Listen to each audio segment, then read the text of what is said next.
जिलाधिकारी अविनाश सिंह ने अपनी प्रशासनिक टीम के साथ जिला अस्पताल का गोपनीय निरीक्षण किया। अपने निरीक्षण में उन्होंने पर्चा काउंटर पर लगी भीड़ को देखकर व्यवस्थाएं दुरुस्त करने के निर्देश दिए। उन्होंने कहा कि लंबी लाइन में मरीजों को कोई परेशानी नहीं होनी चाहिए। दवा वितरण कक्ष में जाकर भी उन्होंने लंबी लाइन देखी तो कहा कि व्यवस्थाएं दुरुस्त होनी चाहिए। जल्द से जल्द मरीज को दवा मिले ताकि वह समय से अपने घर जाएं और दवा का इस्तेमाल करें। लंबी भीड़ नहीं होनी चाहिए। अल्ट्रासाउंड को लेकर मरीजों के लंबा समय दिया जा रहा है, इसको ठीक कराया जाएगा।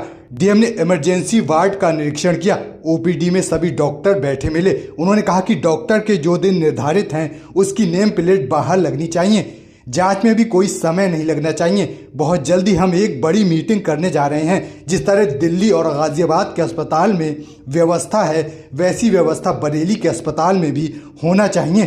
300 बेड का भी निरीक्षण किया। उसमें पीपीपी मॉडल के आधार पर उसको चलाया जाएगा। जिला अस्पताल में मरीजों के तीमारदारों को बैठने की भी संबंधित व्यवस्था की जानी चाहिए। इमरजेंसी में व्हील चेयर और स्ट्रेचर से मरीजों को जाना चाहिए। मैंने उसके लिए निर्देश दिया है। जिला महिला अस्पताल में कुछ कमियां मिली हैं, उसको सुधारने के लिए आदेश दिए गए हैं।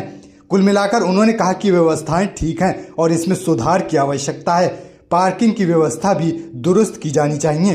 आज मेरे द्वारा जितने भी हमारे मजिस्ट्रेट से जिला मुख्यालय पर उनकी टीम के साथ जिला चिकित्सालय पर हम लोग यहाँ आए थे। इसका मुख्य उद्देश्य था कि औचक निरीक्षण करना और ग्राउंड जीरो पे जाकर जो वास्तविकता है उसको संज्ञान में लेना। और ये हमारे साथ हमारे चारों जो एडीएम साहबान हैं, इसके अलावा जितने भी हमारे एसीएम, सिटी मजिस्ट्रेट, अन्य जो हमारे एसडीएम हैं, वो सभी लोग इस निरीक्षण में साथ में थे। हम लोग अलग अलग बदल पे थे। कुछ चीज़ों में यहाँ पर भी दिक्कतें हैं, जैसे कि सबसे पहले तो जो पर्चा बनाने वाली लाइन है उसमें बहुत ही ज़्यादा भीड़ थी और इसको हम कोशिश करेंगे सरकार इसको जो है कुछ 2 जगह पर्चे बने जिससे कि जो जनसामान्य जो पब्लिक आ रही है उसको जो दिक्कतों का सामना ना करना पड़े। इसके अलावा जो महिला के जो चिकित्सालय वहाँ पर जाकर कुछ कमियाँ थी, वहाँ पर भी जाके देखा गया तो पर्चा बनाने की लंबी लाइन लगी हुई है। पूछने में बताया गया कि कोई कंप्यूटर ऑपरेटर छुट्टी चले गए, फिर प्रिंटर खराब हो गई, इस तरह की बातें कही गई। निश्चित रूप से हम इसको दिखवाएंगे कि व्यवस्थाएं पूरी तरह से चाक चौबंद होनी चाहिए। मौके पे सभी ज़्यादातर डॉक्टर्स मौजूद थे और वो अपने अपने जो उनका रूम था वहाँ पे बैठ के पेशेंट को देख रहे थे। एक चीज़ मैं ज़रूर चाहूँगा कि दिन के हिसाब से डॉक्टरों के भी आगे जो है उनका एक लग जाए कि कौन डॉक्टर साहब किस दिन बैठेंगे। जैसे भी 3 नाम लिखे हुए हैं और एक डॉक्टर बैठे हुए हैं, 2 नहीं हैं, तो बताया गया कि वो उनका और कोई दिन है, उस दिन को भी हम निश्चित कराएंगे। इसके अलावा मैंने वहाँ पर जो अल्ट्रासाउंड है, हमारे मजिस्ट्रेट ने जाकर वहाँ पर अल्ट्रासाउंड कराया। अल्ट्रासाउंड में शिकायत थी कि लंबी लंबी तारीख दी जा रही है। इसके अलावा जो और भी चीज़ें थी, पैथोलॉजी लैब की और जितने भी पूरे यहाँ पर आप कह सकते हो कि जितने भी डिपार्टमेंट्स हैं सभी भी जगह जाकर, चाहे मेल वार्ड में, इमरजेंसी में भी हम लोगों ने जाकर देखा।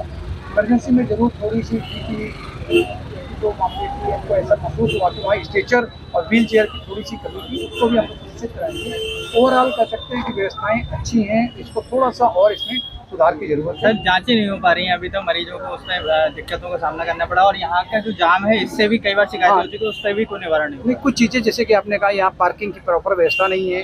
जो इनका एक बैठने के लिए एक अच्छी व्यवस्था होनी चाहिए कि जो बीमार हैं उनके साथ जो उनके तीमारदार हैं उनके भी बैठने के लिए सुचारू व्यवस्था हो। सबसे ज़रूरी है कि जो लाइन में लगने वाली लंबा उनको क्यू में लगना पड़ रहा है उसको भी हम लोग कोशिश करेंगे कि 2-3 अलग अलग जगहों पे हम उनको जो पर्चा बनवाने की सुविधा देंगे।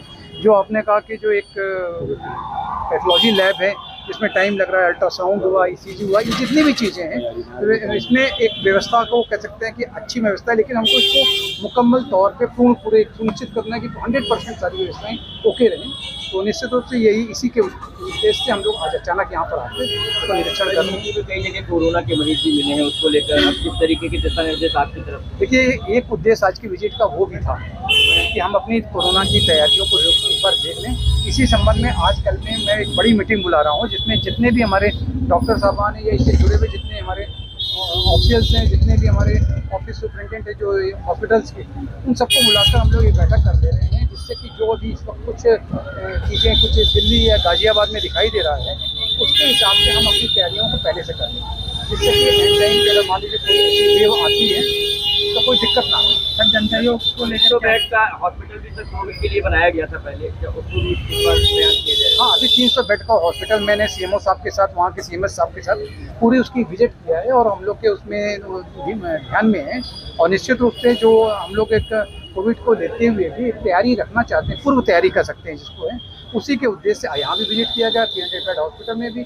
और भी कहीं जरूरत होगी तो हम लोग उसको पूरी तरह से पहले से तैयारी कर लेना सर चाहते हैं। कोरोना को लेकर क्या अपील करेंगे लोगों से, जिस तरीके से पैर पसार रहा है बरेली में, इसका इफेक्ट ना देखने को मिले? देखिए मैं सभी से कहना चाहूँगा कि जो हमारी सम्मानित नागरिकगण हैं कि वो जो कोरोना प्रोटोकॉल का पूरी तरह से पालन करें और जो उसमें बताई गई थी जो चीज़ें, एक सेफ डिस्टेंस में रहें और तो जो आपका मास्क है उसका इस्तेमाल करें और समय समय पर जो भी एडवाइजरी जारी होगी उसके संबंध में हम आपके प्रिंट मीडिया और इलेक्ट्रॉनिक मीडिया के माध्यम से जन सामान्य को अवगत भी कराते रहेंगे।